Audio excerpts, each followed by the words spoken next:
You ran up until what, 2003 is when you retired? Talladega of 03 was. So the story is, I guess, mid-crash, you retired. Fair enough. What happened, I think there was this, first off, the thing that changed my life forever is when my son was born. When did this happen? November of 2002. Okay. So right before. All right, I know that having a child has a massive impact, but why was it Why was it so big? So big. Where were you in your life? Where were you emotionally, mentally as a person? I think I was in the process of being done with racing. Yeah. You know, it had taken 10 years really. And I was at this point, having, moments of success, but I think I thought about the other day, there was like maybe 4 races where I was a couple I was leading, and there was a couple I was, in the potential of winning, and something happened, whether it's a cut of tire, break a shock, all that. It's just typical racing. Yep. But typically when somebody is that competitive, there are breakthrough moments where you get, you go and win races. Right. I never have those moments. So I think that I look back and go, hey, it took 10 years for that to get out of my system to the point that I'm willing to take an honest look. That, at the same time, that culminating with my son being born, those two worlds colliding. And, when he was born, it was just, it stopped becoming about me. And I realized there's more to life than, trying to be a race car driver. There's more to my life now, more, not just responsibility, but like this is a human being, named after me, and I'm holding in my arms. It just, I don't know, it just shook me to the core, and on one hand, like I hate that it took a birth of a baby to get me to the point of, feeling like there's more out there. But at the same time, like I'm forever grateful that happened, because it's going to take something like that for me to be willing to go, I'm not satisfied continuing to do this the way that I'm doing it. Yeah. So I think all of that was kind of working towards that. But, the probably the last picture I have of me in a fire suit is me holding Billy, my son, on pit road, but right before that race.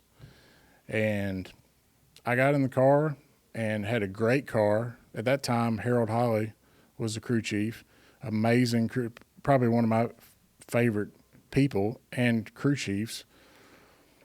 The car was great. I think we qualified in the top 10, was running in the top 10. And it's the Lyndon Amick synopsis career story.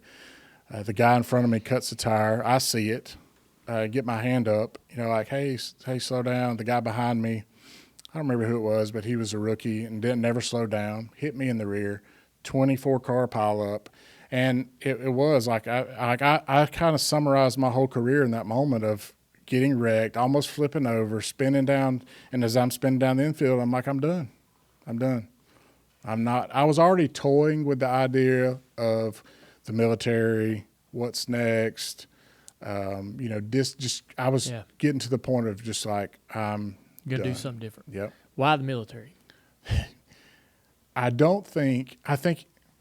When was this? You said just now, like you already had thoughts about it. What started that?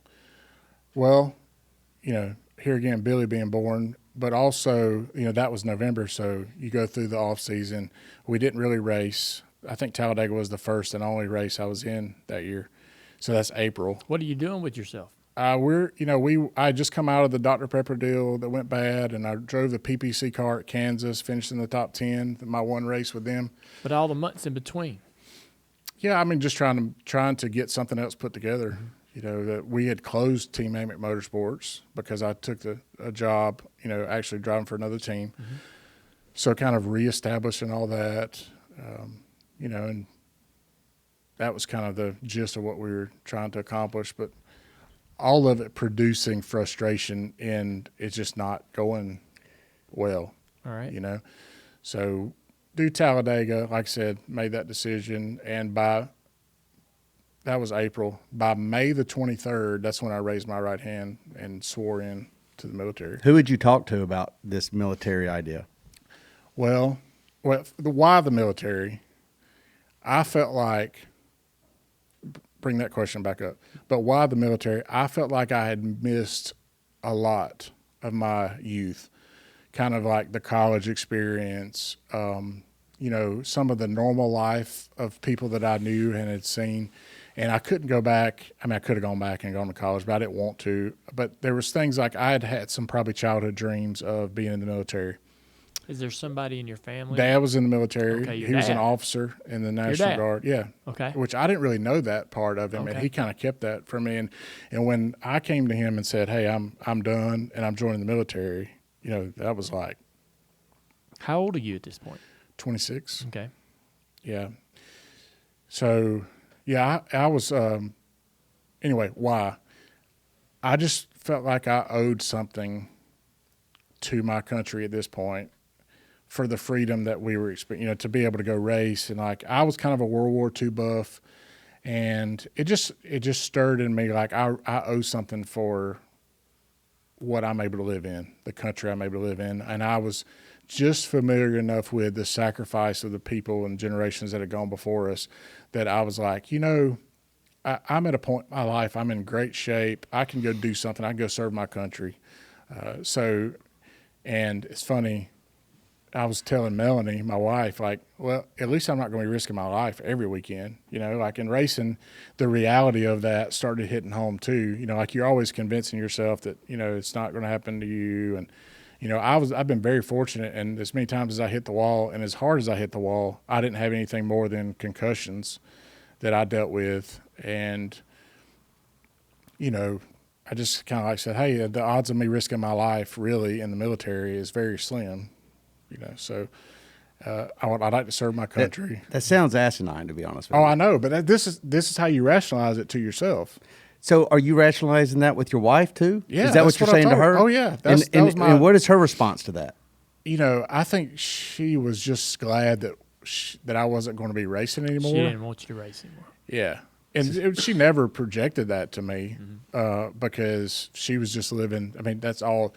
Living your life. Yeah, living my dream. She didn't know anything about racing, didn't know I was a race car driver when we met. You know, this was all new to her. So she's going through this like, well, God, that's got to be better than this because this life is miserable, you know, and not racing can be that way, but it was really more me in that situation than it was racing because, you know, it can be what you make it. But You were miserable. yeah, I was miserable, and I was making it miserable for her, and we had just had a baby. You know, what I mean, all these things are compounding. I lived that too. Right. It's all piling on each other. Oh yeah.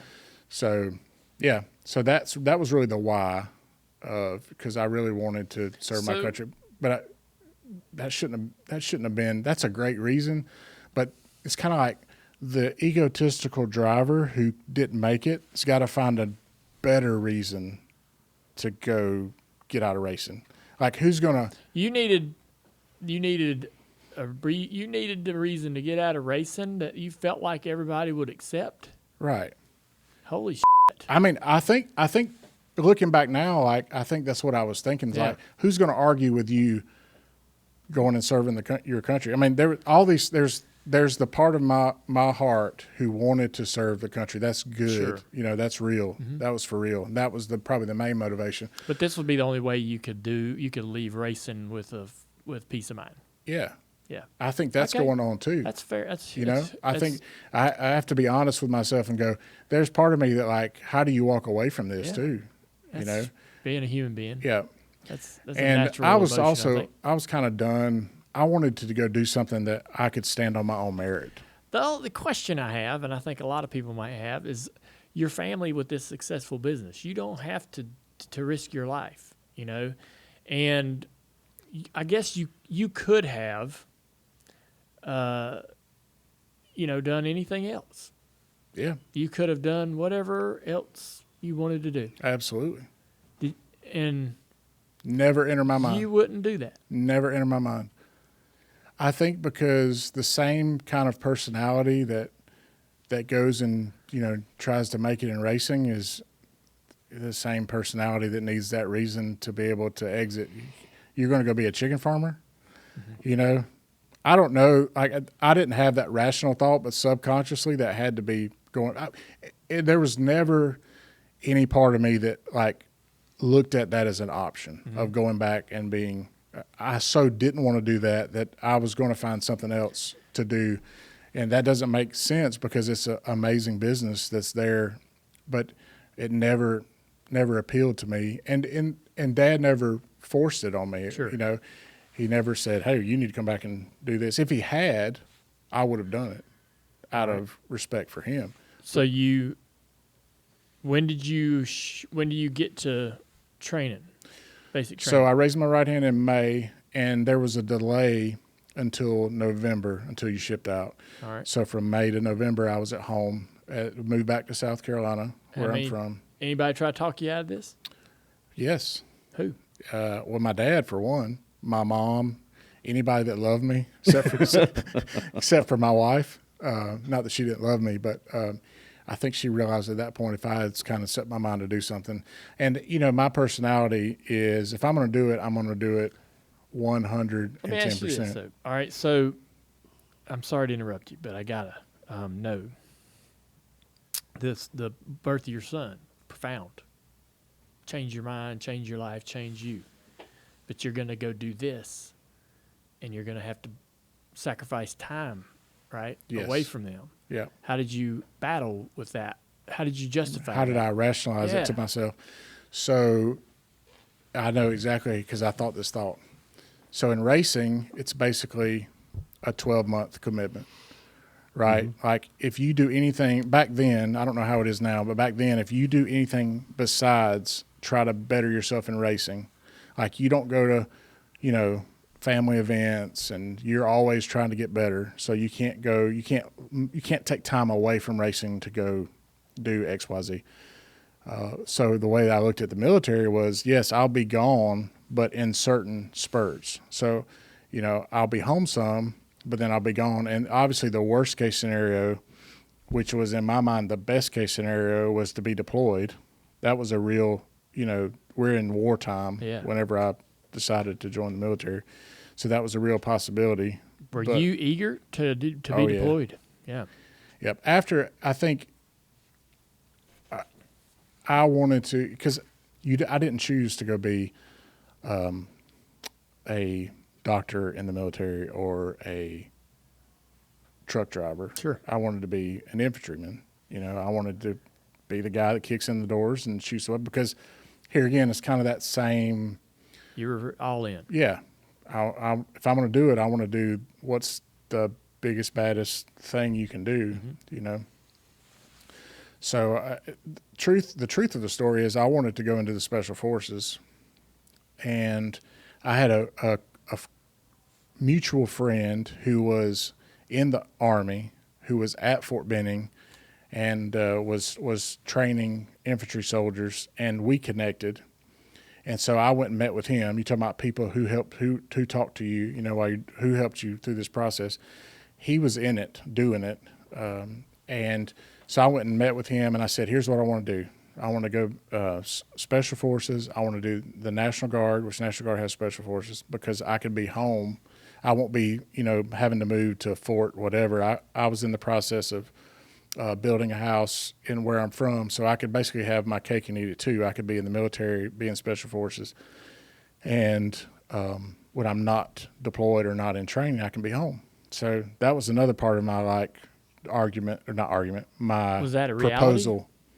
Reality? It was a reality. I mean, whenever I was gone, I was gone. But when you come home, you know, you're able to. I was able to be at South Carolina home, as opposed to being at a base. Yes. You know, so it was. But you know, the time that you're deployed is the same time. You know, or the time that you're off it's the same as if you are not there. But yeah, so that buddy of mine, I went and met with him before I ever went to basic training, and I said, here's what I want to do.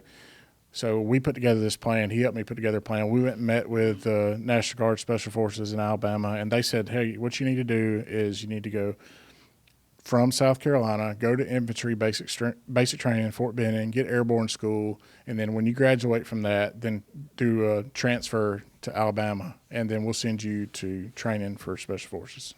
Got it. So that's what I did. I went back to South Carolina. Did all that? Well, I did the airborne and the infantry part, Okay. yeah. So that was like 16 weeks of basic and then another 3 weeks of airborne school. Starting in when? Starting November. So starting November of that year. Yeah. So you've had like 5 or 6 months since you've officially retired from racing. That now it's not like you were gone the next month. Right. From May, April, Talladega, Yeah. November. That's when I started basic training. What do you remember from basic training? What do you think about when you think about it? I think about it, it was awesome. I think, that experience, if my 3 boys could go through that experience, it's an amazing experience to go through. It's very difficult. It's hard. Doesn't matter what branch, what your job is in the military. But when you go through something like basic training, it takes people from every background, and it takes them down to a very primal level of you're a human, I'm a human, and we're going to work together for the betterment of our country.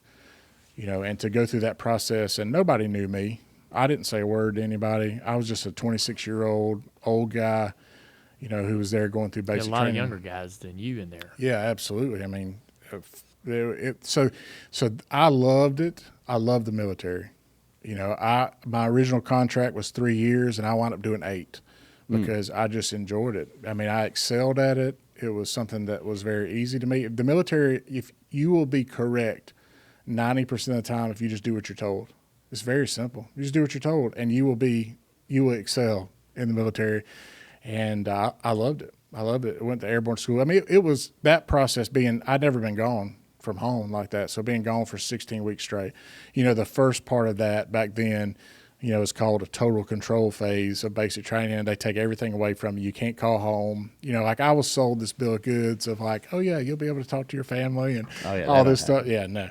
And I mean, they took away my ketchup, they took away salt, they took away everything. Like there's these people serving us food, and they're like, you don't get to choose. Like you get what you get, and you got to eat it, and you got about 20 seconds to eat it, and then you got to be in formation outside. And they were doing these training videos, and in between the training video, it's an hour block of training, and they give you 3 minutes between the hour to go to the bathroom, and there's 55 guys going for 3 spots in the bathroom. So like this everything is new, everything is crazy. But I had prepared myself because that same guy who I walked through the plan of what I need to do, he was in basic training, Telling you training everything people. to look forward to.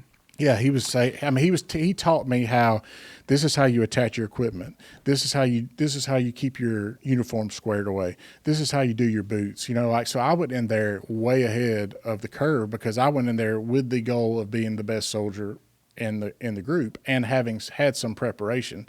It's the way I approach everything. Like you do is everything that you can to be as prepared as you possibly can so that you excel. What happened when they learned who you were, what you did? It's a funny story. We were on the rifle range, and we were shooting, and I had finished early, and the drill sergeant called me over, which was not abnormal at this point. We were 6 weeks in, I think, and it's funny how he was trying to ask without asking, but it basically came down to were you in NASCAR? And so I always I knew that if I was asked that question, they already knew the answer, So I was like, yes, Drill Sergeant, I was. Okay. That was it. So then after that is when they just started Hammering you? Yeah, started getting on me, Like what? I was just like calling me out and making me, to get what they call smoke you, where you're doing all the exercises. So they made it tougher on you. Oh yeah. Of course. Okay, because I would I don't assume know. there's a stigma. I mean, why? What do you mean, of course? Yeah, we don't know. Well, yeah, I mean, like for them, it was a point of like, oh, you think you're, going to come join the military? But it was all, there was a. You'd already been there for 6 weeks? Oh, yeah. And you're not, had not kind of proven your. Yeah, I was proving to be, I was one of the, this is all little things in the military, but it was big to me at the time. But they assign leadership to students.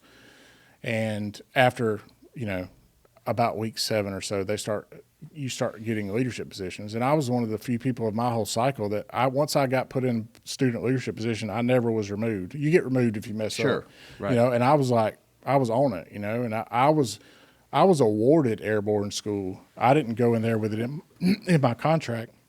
It was actually awarded to me. So, you know, I did really well in basic training, but they still, They give you a hard time. oh yeah.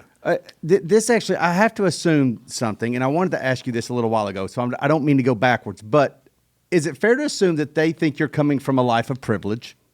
Absolutely. Okay. And I how was. much money were you walking away from?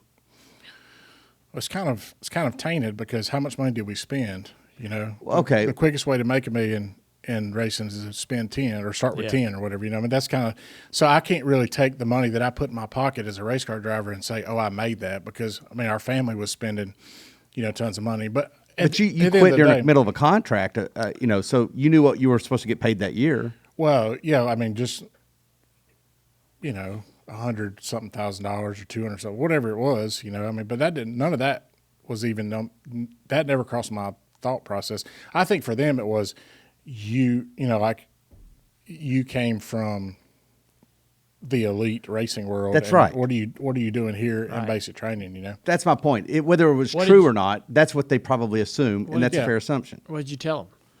oh, I just kept my mouth shut and did whatever I was told. Never said nothing. No, it wasn't until later in the cycle, towards the end, whenever they start loosening up, you know, and then they started asking. They come over and they, you know, put me in the front leaning rest position or put me in the push up position, and then they start asking me questions and make me talk while I'm in the push up position, you know, and like everything to me, like all of that stuff was all hilarious. Like, What would they ask you while you're in the push-up position? like, why did you not finish better at Myrtle Beach or something? No, that's what my dad said. That was a drill sergeant. No, you know, they would just ask about it, you know, like anybody else who was curious about it, but they would do it in a way that was a drill sergeant talking to a private. What's the fastest you ever went?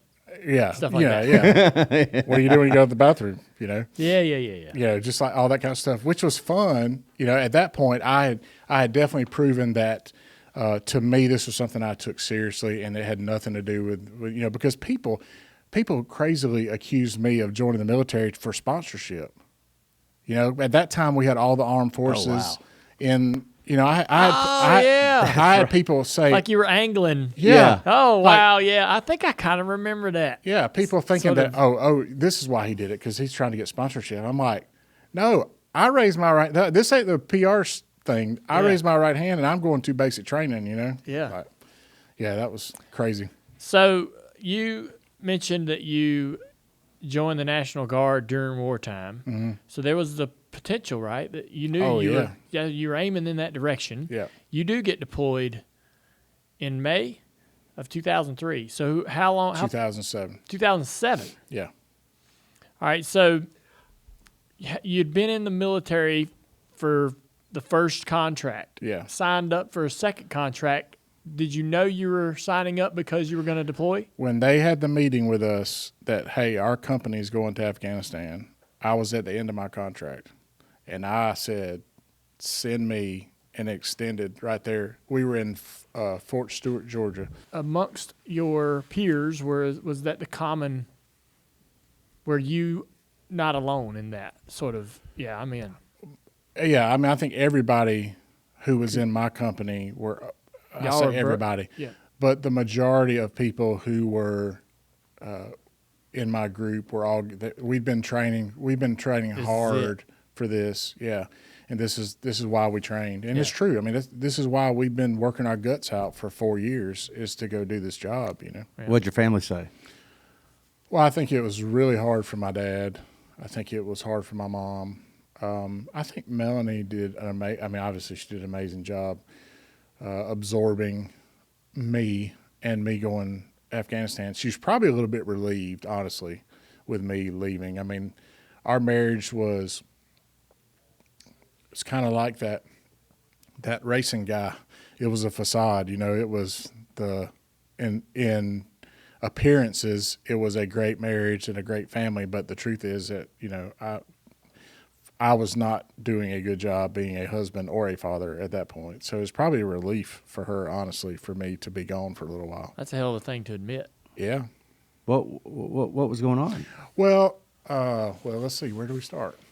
I think, from, having affairs to not concerned with my kids, not being there as a dad. I mean, just a miserable human being looking for peace, and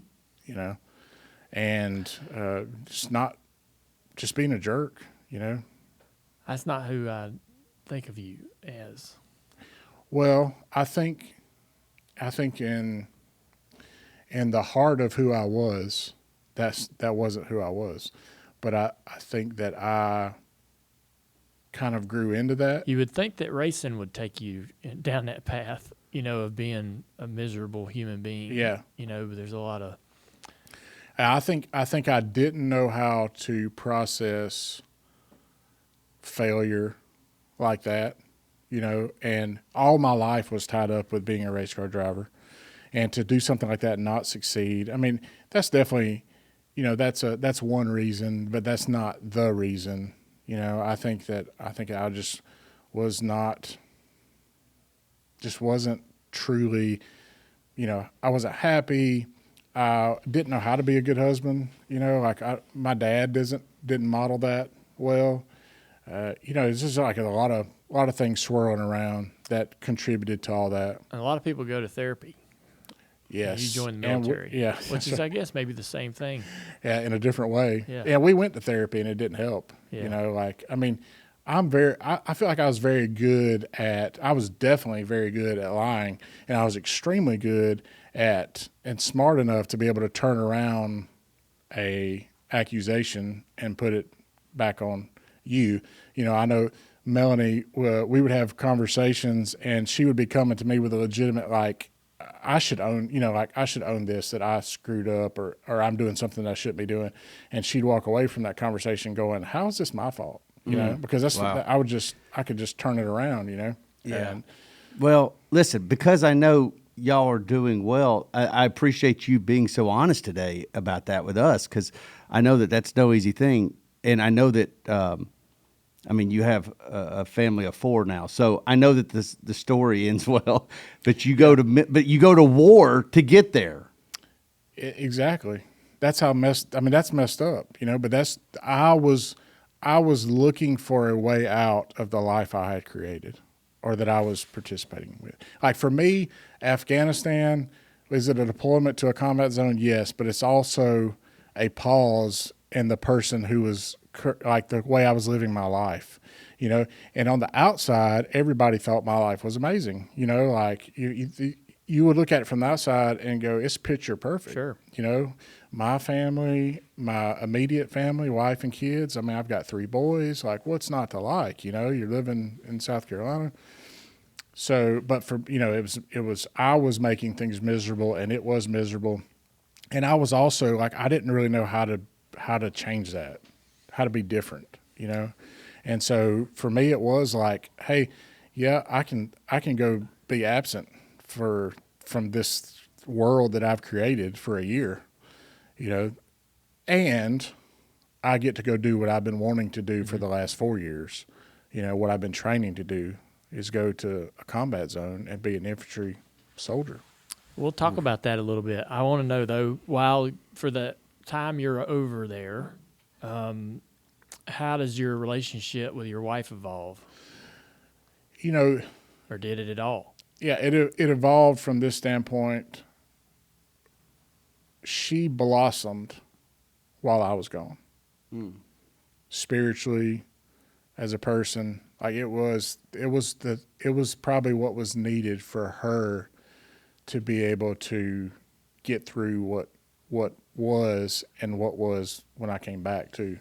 So it was really great for her. For our relationship, I was gone. I came home for 2 weeks out of a whole 13 months. Actually, it was longer than that because if you count the train up, I was actually gone for about 15 months. And I came home for 2 weeks. The rest of it was all via phone. Yeah. Like I would call and did you start to have any I guess, I imagine you probably had your mind full of what you were doing and experiencing in Afghanistan, but I wonder, Obviously, I mean, she stayed loyal, Yeah. right? And at some point, are you recognizing that? At some point, are you starting to, like, when do you decide to change who you are?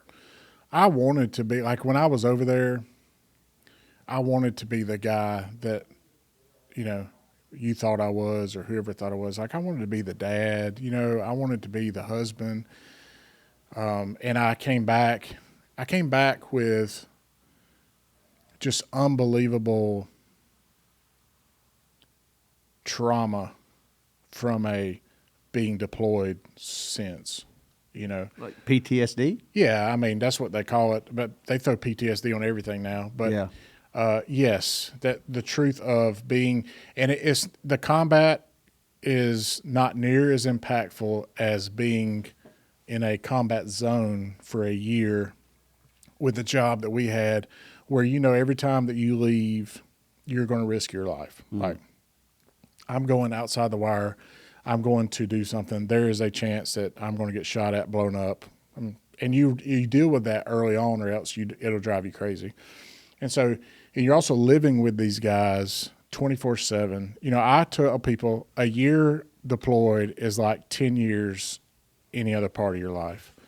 The concentration of time you spend with somebody, like, you know, you don't spend that much time with your friends. You hardly spend that, you know, like, it's just like you're 24/7, always together, always having to do things. And then you compound that with, you can't stick your head outside the door of your hut that you're living in without thinking somebody could be looking at me.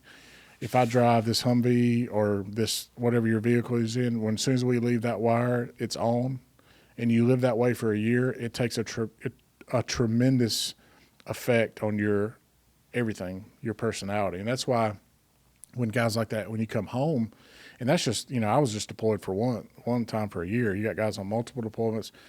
And when you come home, you know, like, I'm driving down the road in my Suburban or whatever, and I see trash on the side of the road, and my first thought is that you know, is it going to blow up? You know, that car is a little bit too close to me. Like, you know, that's the way you operate. Your vigilance over there is what keeps you safe. So we'd run people off the road, guns pointed at them. We do whatever we have to do to be safe. You know, priority number one is us going back home safely. And so you take that amped up, ready to go person who operates at level 10 being ready to kill somebody. We don't ever get above a level 2 here. You know, we live in a level 1, 2, like, you know, even if we have a knockdown drag out, okay, say that's a 3. Well, over there, you're operating at a level 10 all the time. And that just takes unbelievable impact on your whole, every part of you is impacted by that. And you dismiss all of it and you throw it all to the side because you're there to do a job, you know, and you put all of that aside, and then, okay, now that's over, and you turned in your weapon, you turned in your body armor, and you're on a plane back home, and you're coming back into a world that has no idea what it's like over there, you know, whose bad day is that they didn't have what you were looking for at Walmart, you know, and over there it's like, that was probably the hardest thing for me, is how do I connect even with my family who is living a completely different life than I'm living? Like, there's nothing even for us to talk about, honestly, in common, because what I'm dealing with, I can't even explain to you. And what you're dealing with is so insignificant to me that it's like, how did you do it? We just, you know, I did my best to be sympathetic and listen to what was going on, and at the same time, the back of my mind going, this is a bunch of BS, you know, like, it's not a problem. Yeah, like, that's first world problems, you know. And I think I did really well at not, like, being that guy, you know, of just, like, slamming my wife or anything. I mean, I tried to be very respectful. At the same time, I leave that conversation and go, you know, I can't relate. Tire Pros, they're the real deal. They've got great people, great service, and they can take care of all your automotive maintenance needs. Plus, they're a sponsor of this show, so you know they got great taste in podcasts. So check out Tire Pros. Follow them on Facebook and tell them that I sent you.